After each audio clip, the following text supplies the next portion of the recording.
Hai, selamat petang, salam sejahtera. Kemarin pukul 6 petang, timbul satu isu yang paling hangat dalam media sosial berkaitan politik Malaysia, yang mana BBC telah mengambil tindakan membuat sidang media untuk memberitahu bahawa mereka kekal menyokong Ismail Sabri sehingga penggal 2023 selesai. Apa implikasi kepada sidang media tersebut? Ini yang akan kita coba jawab di dalam pertemuan pada kali ini. Sokongan BBC, tindakan sengaja cari pasal sebenarnya. Apakah ini akan mendorong Ismail Sabri segera dijatuhkan? Persoalannya pada petang ini adalah, adakah ini menunjukkan Ismail Sabri semakin berkurangan sokongannya? Adakah hal sidang media kemarin itu menunjukkan bahwa Ismail Sabri secara tersiratnya semakin berkurangan sokongannya? Persoalannya, kenapa tiba-tiba saja Tajudin yang disebut-sebut akan dilantik sebagai duta besar ke Indonesia mengadakan sidang media berkenan? Adakah ini adalah satu provok supaya surat lantikan beliau menjadi duta besar di Indonesia itu dipercepatkan oleh Perdana Menteri Ismail Sabri? Tanpa angin, tanpa ribut, dan tiba-tiba saja Kelab Penyokong Kerajaan atau BBC mengadakan sidang media menyatakan sokongan kepada Perdana Menteri Ismail Sabri Yaakob untuk terus mentadbir negara sehingga penggal parlimen berakhir pada 2023. Pengerusinya yaitu Tajudin Abdul Rahman berkata, kepimpinan Ismail Sabri perlu diteruskan bagi membantu kabinet memberikan fokus kepada usaha membela rakyat. Kita memberikan kepercayaan yang tinggi kepada Ismail Sabri kerana beliau telah menunjukkan prestasi yang sangat baik selama 100 hari sebagai Perdana Menteri, kata BBC. Beliau yang bersama dengan ahli kabinet yang mempunyai fahaman politik berlainan telah dapat membuktikan kejayaan mereka dalam menangani wabak COVID-19 sehingga kes terus menurun, kata Tajudin Abdul Rahman. Persoalannya sekali lagi, kenapa tiba-tiba saja Tajudin yang disebut-sebut akan dilantik sebagai duta besar ke Indonesia ini mengadakan sidang media tergempar tersebut? Adakah ini menunjukkan Ismail Sabri sebenarnya semakin berkurangan sokongannya? Jika ada, siapa yang sekarang tidak lagi menyokong Ismail Sabri? Atau sidang media itu sebenarnya pobrok ataupun probok saja supaya surat lantikan sebagai duta dapat lebih dipercepatkan dikeluarkan oleh Perdana Menteri?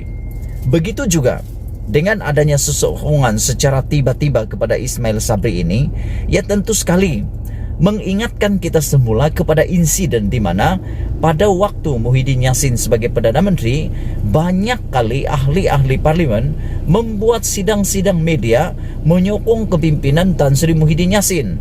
Tapi apa yang berlaku? Akhirnya Tan Sri Muhyiddin Yassin akhirnya tumbang juga.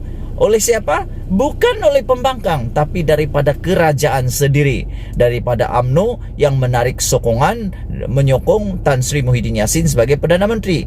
Persoalannya, adakah laluan ini, trek ini akan turut ditempuh oleh Ismail Sabri juga, yang mana banyak kali sidang media menyokong seperti Tan Sri Muhyiddin Yassin, dan akhirnya Datuk Seri Ismail Sabri Yaakob juga akan ditinggalkan oleh ahli-ahli parlimen sehingga beliau kehilangan majoriti dan akan membawa kepada pembubaran parlimen.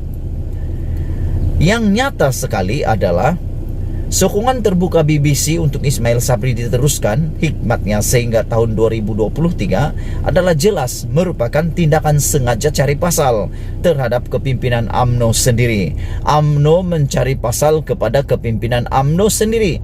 Ini bukan hal pembangkang. Secara tersiratnya, tujuan memberi sokongan kepada Perdana Menteri sehingga tahun 2023 itu adalah semata-mata agar pemilihan UMNO diadakan terlebih dahulu sebelum PRU15 dilangsungkan. Melalui itu, dengan kedudukannya sebagai Perdana Menteri, Ismail Sabri akan ditonjolkan untuk merebut jawatan Presiden UMNO yang kini disandang oleh Ahmad Zahid Hamidi.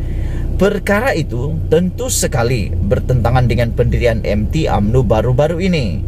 Sebagaimana telah disebutkan oleh Ketua Pemuda, yaitu Dr. Ashraf Wajdi Dusuki, bahwa ketetapan telah dipersetujui dalam mesyuarat itu untuk parlimen dibubarkan selepas Julai 2022 dan sebelum pemilihan UMNO diadakan. Makna kata, matlamat melanjutkan tempo Perdana Menteri sehingga 2023 itu bukan untuk kepentingan rakyat, bukan untuk memulihkan ekonomi, dan bukan juga untuk menangani COVID-19, tetapi semata-mata karena kepentingan kuasa. Di sebalik yang terlihat melalui sokongan BBC itu, seolah-olah Ismail Sabri sudah kurang sokongan dan mahu dijatuhkan.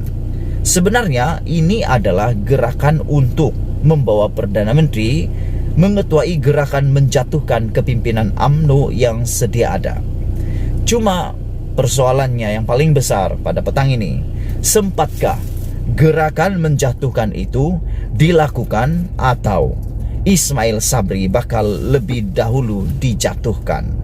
Persoalan paling penting pada petang ini adalah seolah-olah Ismail Sabri sudah hilang, kurang sokongan di parlimen. Ya, seperti yang kita tahu, sokongan majoriti Ismail Sabri di parlimen adalah sangat tipis pada ketika ini. Dan bila-bila waktu saja beliau boleh tumbang sekiranya sama ada pembangkang menarik diri, sama ada bersatu menarik diri, atau paling jahat, paling nyaya adalah apabila daripada kerajaan sendiri, UMNO sendiri menarik sokongan terhadap Perdana Menteri Ismail Sabri. Hal ini kerana keengganan Ismail Sabri untuk membubarkan parlimen sebelum pemilihan UMNO. Ismail Sabri mahu kalau pemilihan UMNO diadakan sebelum PRU. Pemilihan UMNO dulu baru PRU, supaya Ismail Sabri mempunyai peluang untuk dinaikkan sebagai Presiden UMNO dan kekal sebagai Perdana Menteri. Kerana menurut penganalisis politik, sekiranya pemilihan dibelakangkan daripada PRU, makna kata PRU didahulukan daripada pemilihan, mungkin sekiranya UMNO dan Barisan Nasional memenangi pilihan raya tersebut, mungkin Ismail Sabri bakal menjadi Perdana Menteri yang paling singkat dalam sejarah Malaysia, kerana mungkin Ismail Sabri tidak akan dicalonkan lagi sebagai Perdana Menteri.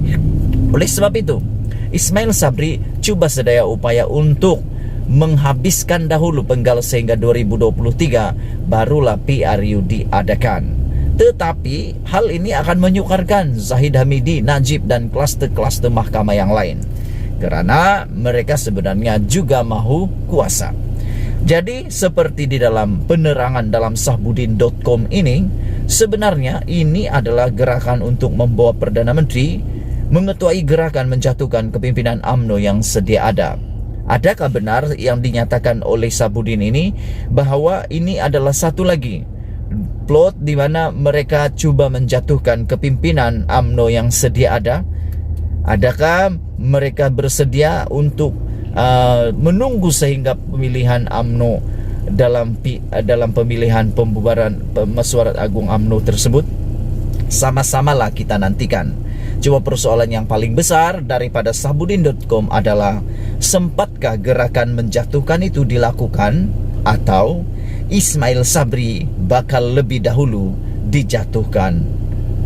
Sahbudin.com 15 Desember 2021. Sekian dulu untuk kali ini. Malaysia kita punya, kita jaga sama-sama. Cintai Malaysiaku. Kita jumpa lagi. Bye-bye.